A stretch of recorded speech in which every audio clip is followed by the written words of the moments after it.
안녕하세요. 반갑습니다. 진짜 오랜만에 인사드립니다. 오늘도 토요일을 맞이해서 출근했습니다. 제가 자주 보는 커뮤니티 사이트가 있는데 이 커뮤니티 사이트에 이런 글이 하나 올라왔더라고요. 아내가 저 몰래 청약에 당첨됐습니다. 뭐 대충 내용은 자기가 청약 가점이 굉장히 높은데도 불구하고 아내가 이게 당첨돼도 취소할 수 있는 줄 알고 청약을 쑤셔 넣었고 이게 당첨이 됐다라는 글이었어요. 내가 이거를 보고 댓글을 한번 쭉 봤는데 댓글의 대부분 모든 내용들이 하필 이 시기에 청약을 한다고? 아내를 때려 죽여도 무죄다.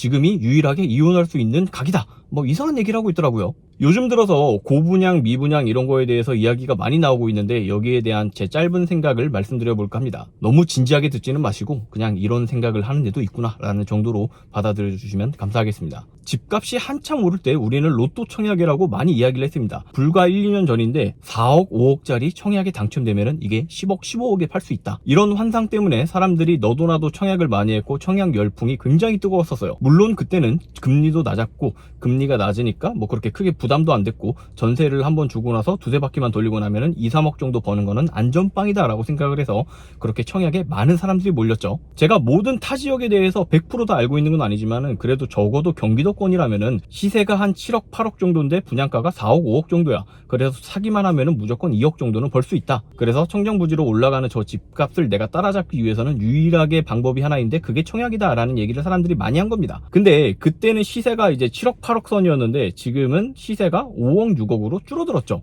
근데 분양하는 분양가는 7억, 8억에 대해서 한 80% 정도로 잡아도 한 6억에서 7억 정도로 그렇게 분양가가 나오고 있어요. 그리고 지금 더군다나 금리는 계속 오르고 있고 그렇기 때문에 사람들이 청약 열기가 많이 식었습니다. 근데 청약 열기가 많이 식었다고 한들 지금 막 1, 2년 전에 분양을 했던 건데 계약자들이 무슨 문제가 있어가지고 적은 세대수긴 하지만은 그래도 1, 2년 전 가격 그대로 분양 나오는 것들이 있거든요. 그런 것들은 경쟁률이 아직도 어마어마하게 세요. 그러니까 내용 정리를 해보자면은 이 요즘 시세가 있는데 그거보다 분양가가 더 싸게 나와야지 사람들이 이걸 한다는 거잖아. 근데 이 시세랑 분양가랑 거의 또이또이기 때문에 사람들이 청약을 안 한다 이겁니다. 그리고 지금 막 고분양이니 뭐니 얘기가 많으니까 하는 얘기인데 예를 들어서 시세가 6억인데 분양가가 막 7억 8억으로 나오는 게 있다고 치자. 그러면은 지금 이 물건을 바로 사야 되는 시기잖아. 근데 사람들이 매수세가 죽었죠. 왜? 금리가 무서우니까. 근데 제가 오늘 하고 싶은 이야기의 중요 포인트이기도 한데 지금 분양을 받아서 2, 3년 뒤에 입주하는 신축이랑 지금 시세가 형성되어 있는 그런 아파트들은 최소한 전매가 풀린 지 2년이 지났을 거고 주로 준신축 뭐 시세 비교한다고 잡아놓은 것들은 아마 한 5, 6년 정도는 됐을 거예요. 그러니까 입주 시기가 이제 2, 3년 남은 그 신축 물건들이 입주할 때가 되면은 지금 시세를 형성하고 있는 그 구축 아파트들은 2, 3년 뒤에 거의 10년차 아파트가 되어 간다는 겁니다. 여기까지는 반론이나 뭐 다른 의견이 없을 거라고 생각이 들어요. 자, 다시 시세가 6억인데 동일 평수, 동일 브랜드, 뭐 동일 다 조건이 똑같은 분양가가 6억이야. 근데 집값은 계속 떨어지고 있으니까 이 시세 물건보다 비싸게 될 분양가가 될 거라서 이거를 안 잡는다? 이렇게 생각하면 안 되는 게 이 신축 아파트를 분양받는 거는 나중에 신축이 되고 이거는 구축이 됩니다. 만약에 여기서 더 떨어진다고 가정을 해봅시다. 지금 시세 6억짜리 아파트가 있는데 이게 2, 3년 뒤에 더 떨어져가지고 5억으로 깎였다고 치자. 그러면 지금 6억에 분양하고 있는 이 아파트도 2년, 3년 뒤에 이 6억짜리가 5억으로 된 것처럼 이 분양가 6억짜리도 똑같이 5억이 될까? 절대 아니라고 봅니다. 적어도 이 10년 된 구축보다는 신축이 가격이 더 높을 수밖에 없어요. 다른 말로 풀자면은 신축은 가격 방어가 가능합니다. 반대로 오르는 것도 생각을 한번 해볼게요. 지금 시세 6억짜리 구축 아파트가 있는데 이게 2년 뒤에 7억으로 올랐어. 불가능한 얘기 아니죠. 근데 지금 분양하고 있는 6억짜리 아파트가 2년 뒤에 똑같이 7억으로 오를까요?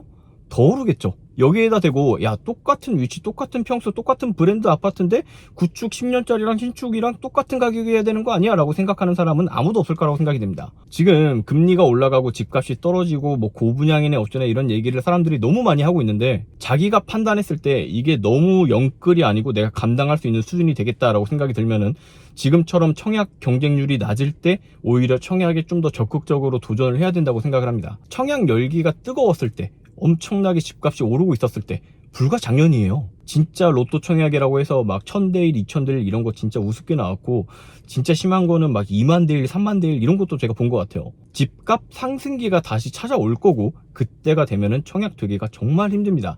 그 청약 가점표 있잖아요. 뭐 나이 55세, 자녀는 어린아이 3명이고 무주택자에다가 또 차는 뭐 2천만 원, 3천만 원 언더로 있어야 되고, 뭐 재산도 얼마 이상 있으면 안 되고, 막 그런 조건들이 붙기 시작을 하면은 청약되는 거 진짜 하늘의 별 따기가 될 거예요. 그렇게 청약이 하기 어려워지는 시기가 왔는데 나는 집을 사야겠어.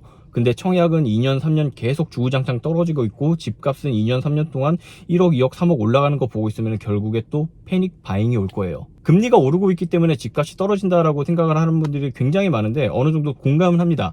근데 금리가 올랐다고 해서 신차 이제 벤츠 S클래스의 가격이 떨어질까요? 생각을 해보면 절대 아니죠. 그냥 다들 벤츠 탄다니까, 벤츠를 타야 된다고 얘기를 하니까 나도 벤츠 S클래스 한번 타보자 라고 생각을 해서 풀대출로 벤츠를 탔는데, 이 대출금리가 올라버리니까 못 버티고 이거를 중고시장에 내다 파는 사람들이 많아졌습니다. 지금 딱 이 정도 상황인 거예요. 차는 굴러가기만 하면 되고 집은 잠만 자면 되는 곳이다 라고 생각이 드는 사람들은 그냥 20년 된 중고차 아무거나 사고, 빌라 뭐 한 20년 된 거 아무거나 사도 돼요. 근데 그게 아니잖아요. 제가 지금 살고 있는 동네에도 지금 집값이 굉장히 많이 빠졌어요. 지금 최근 거래를 보니까 최근 거래가, 실거래가 이제 5억 7천 정도가 찍혔는데, 이거를 살려고 지금 보고 있는 사람들은 아마 5억 정도로 떨어지면 사야겠다라는 판단을 하고 있을 거예요. 근데 5억으로 떨어졌다고 치자. 근데 사람들이 5억에 떨어졌다고 살까?